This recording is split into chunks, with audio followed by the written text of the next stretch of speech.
Geometric Maths Made Easy YouTube channel, presented by Tulani Majola. Still on functioning graphs, introduction, just the basics. Video number 101, still on hyperbola. So suppose now your P and Q are not zero. So we are requested to write or to draw a graph of g of x equals to -1/2 minus x plus 1. You note that the a looks like it's negative, yeah? But don't worry about whether a is negative or positive. All you do, you have to go step by step. I've got 5 steps that you have to follow. Step number 1. Step 1.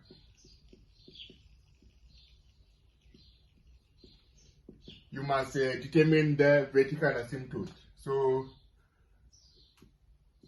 the vertical asymptote.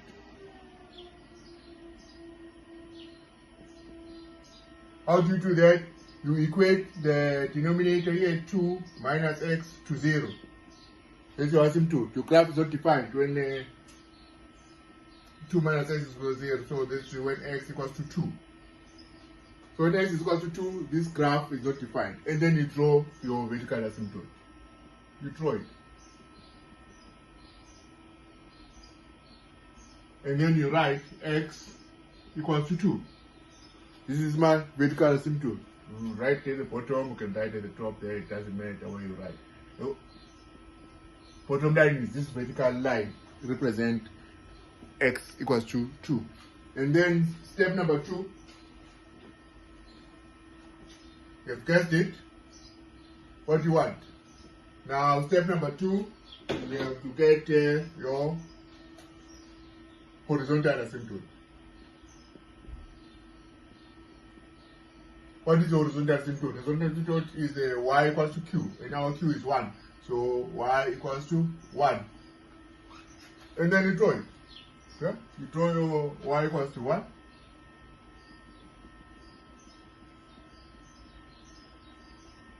And you write. You write here y equals to 1. Or you can write the side y equals to 1.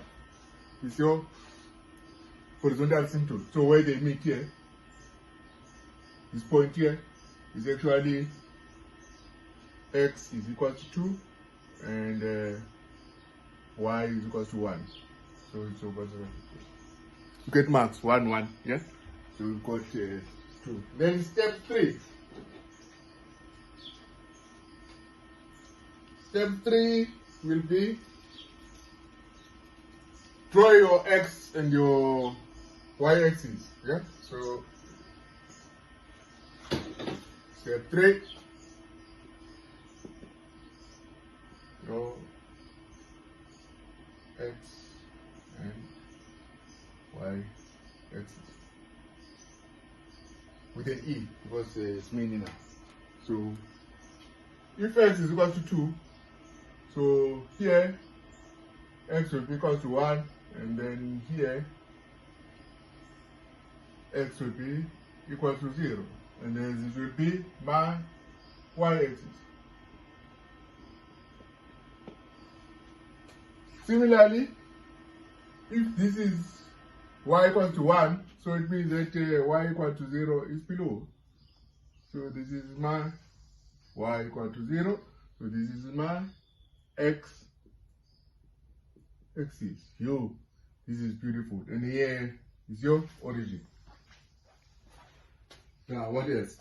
Seems like so easy. So, step number 4. Let me just get rid of this. Step 4. What do you do with step 4? Step 4, you determine your y-intercept. Yeah, so your y-intercept. Remember, in the straight line, that's what we started with, y-intercept. Y-intercept is when x equal to 0. So your y-intercept is equal to -1 all over 2 minus 0, yeah, over 2 plus 1. Okay, then say 2 minus 0 is 5. So this is equals to -half plus 1. which is equals to a half. So we got a point on your graph, a point where x is 0, your y is a positive half, right? So you look in your graph, you look for x equal to 0 and your y positive. This will be halfway between 0 and 1. So here, this point here. The point there is your x equal to 0 and your y equals to half. So I can write this is 0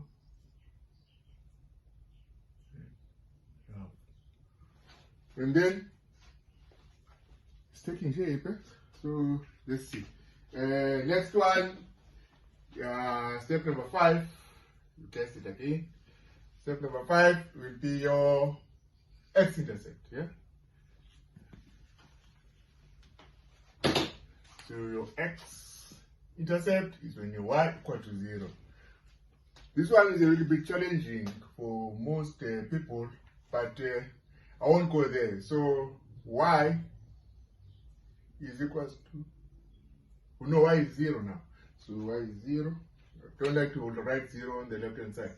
Anyway, let me just write y is equal to negative 1 all over 2 minus x plus 1 equals to 0. Yeah, always prefer to write the 0 on the right hand side. Yeah, so just to show that now we looking for the value of x when y is 0. There are many ways you can do this, but most of the guys have been helping out at schools. Hey, they do not know how to make x out of the formula. So I'll just go like sort of step by step. Say you separate a 1 here, you separate a 1 there. So what you get a negative 1 over 2 minus x plus 0 equals to negative 1. And then what do you do after that? Don't need this anymore.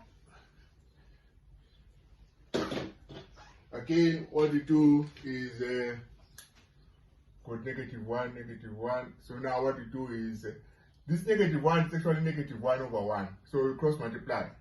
Cross multiply this negative 1 on the left hand side by that, and then cross multiply this 2 minus x by that.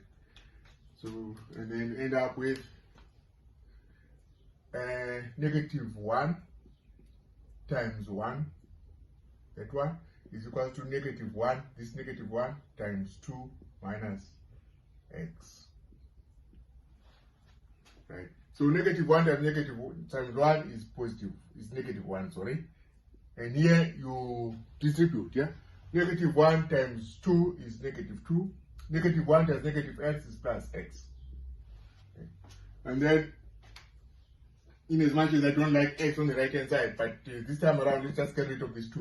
So this negative 2, you add a 2 to get rid of that 2. But if you do it on the right hand side, you do it on the left hand side. And please mind, remember, you got right hand side, left hand side, right hand side. This is whatever you do on the left hand side, you do on the right hand side. Whatever you do on the right hand side, you do on the left hand side. So now we have added a 2 on the right hand side, so we must add a 2 on the left hand side. What do you end up with? You end up with a 1. On the right hand side, the 2's cancel, you end up with an x. So we